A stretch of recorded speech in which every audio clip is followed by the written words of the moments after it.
First of all, what are your expectations of the Portuguese bond sale today? Will it go well?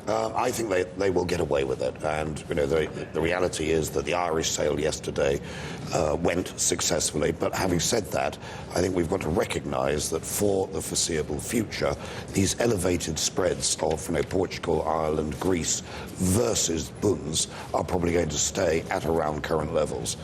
So what you're saying is that we're not necessarily good. The trend will continue of spreads widening. We've seen the widening in spreads. My expectation is we probably won't see a narrowing, and we probably, for at least the next 3 months, will see Irish, Portuguese and Greek spreads stay roughly where we are. So what are you advising your clients to do right now? Well, in terms of fixed income, you know, we have a structural long position in emerging debt, and that is primarily in local currency exposure. So, you know, we like exposure to the Asian currencies. We've been taking some profits on the Latin American currencies because, on a valuation basis, Latin American currencies are now somewhat elevated versus the Asian currencies. We have been long, really, for the last year and a half of corporate debt. We have a position in high yield. Our exposure to government debt is very low, and if we're right and we see a fourth quarter equity market rally, I think it's appropriate to keep duration in fixed income fairly short.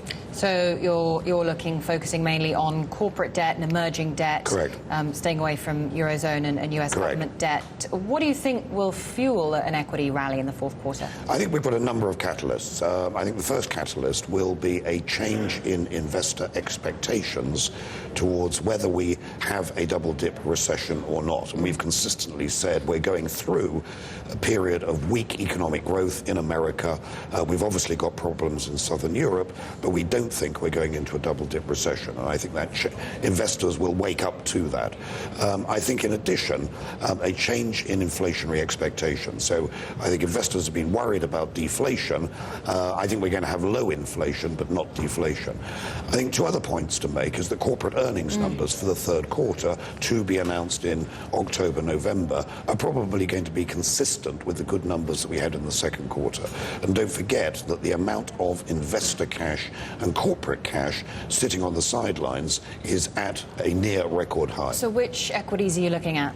Well, I think the right approach is actually a barbell structure to focus on high dividend, large cap companies in those economies which are proving very successful at the moment, and that is primarily in Germany and Scandinavia, and economies highly correlated with Germany, such as Poland and some other countries in Central Europe. For the other side of the barbell, focus on growth and rebuild positions in emerging equities, particularly those emerging equities which have underperformed this year.